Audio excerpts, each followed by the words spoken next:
Hello అండి, welcome to బ్రాడ్స్మాన్స్ Telugu academy. ఈరోజు మనం డిస్కస్ చేసుకోబోయే టాపిక్ వచ్చి కరెంట్ అఫైర్స్.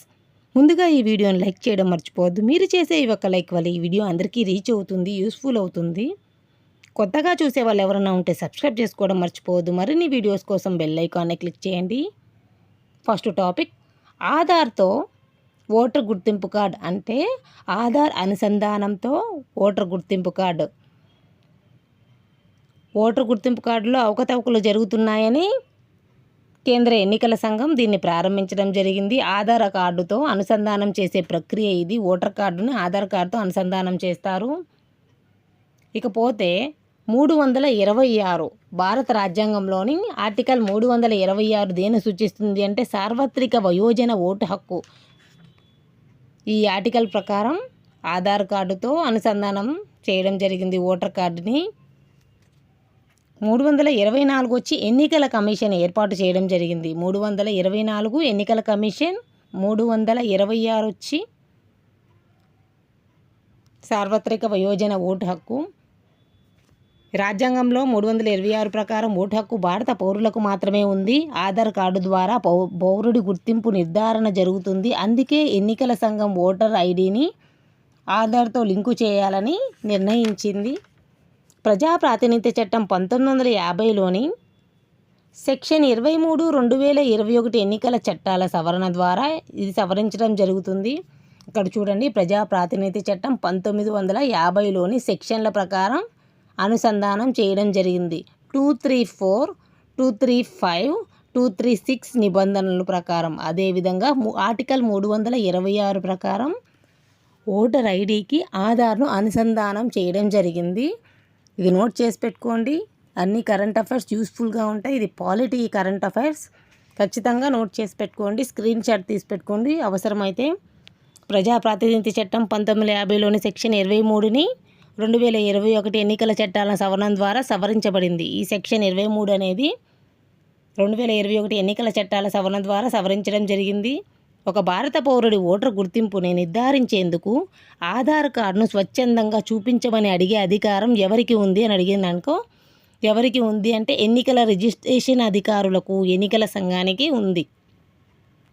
ఆధార్ కార్డును స్వచ్ఛందంగా చూపించమని అడిగే అధికారం మిగతా ఎవరికి లేదు. జాతీయ ఓటర్ దినోత్సవం జనవరి 25.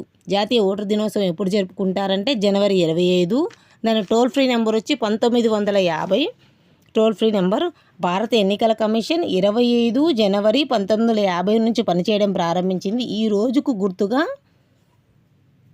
ఈ యొక్క జాతీయ ఓటర్ దినోత్సవాన్ని జరుపుకుంటారు. ఇకపోతే ఎన్నికల కమిషన్ అనేది ఏ ఆర్టికల్ కిందకు వస్తుందంటే ఆర్టికల్ 324 ఎన్నికల కమిషన్ ఏర్పాటు తెలియజేయడం జరుగుతుంది. ఆర్టికల్ 326 వచ్చి ఓటు హక్కు గురించి తెలియజేయడం జరుగుతుంది. అసలు ఈ ఎన్నికల కమిషన్ అనేది ఏ భాగంలో ఉంటుంది అంటే 15వ భాగంలో స్వతంత్ర ప్రతిపత్తి కలిగిన ఎన్నికల కమిషన్ మరియు ఎన్నికల యంత్రాంగాన్ని ఏర్పాటు చేయడం జరుగుతుంది. ఏ భాగంలో? 15వ భాగంలో.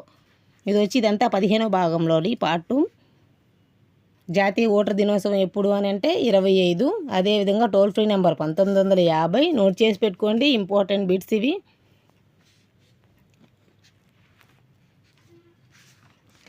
అదేవిధంగా మనకు ఎన్నికల సంఘం ఉంటుంది కదా, ఎన్నికల సంఘానికి ఇంకో పేరు ఏంటి? నిర్వచన సదన్.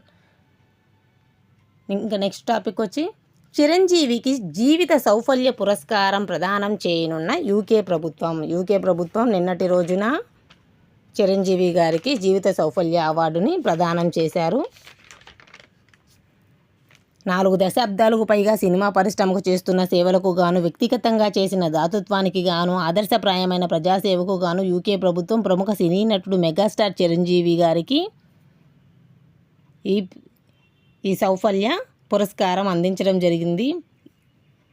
పార్లమెంట్లోని హౌస్ ఆఫ్ కామన్స్లో చిరంజీవిని సత్కరించడం జరిగింది. ఈయన చిరంజీవి గారు అందుకున్న అవార్డులు ఏమిటి అంటే అవార్డులు వచ్చి first one Padma Vibhushan, second one అత్యంత సమర్థవంతమైన నటుడు డాన్సర్గా గిన్నీస్ వరల్డ్ రికార్డ్, ప్రతిష్టాత్మక ఏఎన్ఆర్ జాతీయ అవార్డు, ఇప్పుడు వచ్చేసి యూకే అవార్డు. యూకే జీవిత సౌఫల్య పురస్కారాన్ని ప్రదానం చేశారు.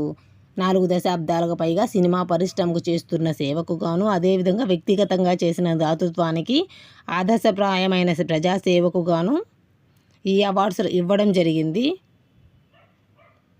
ఈ వీడియో మీకు నచ్చినట్లయితే లైక్ చేయండి, షేర్ చేయండి, సబ్స్క్రైబ్ చేయండి. మరిన్ని వీడియోస్ కోసం బెల్ ఐకాన్ని క్లిక్ చేయండి. చివరి వరకు చూసినందుకు thanks for watching. Please like, share, comment, subscribe.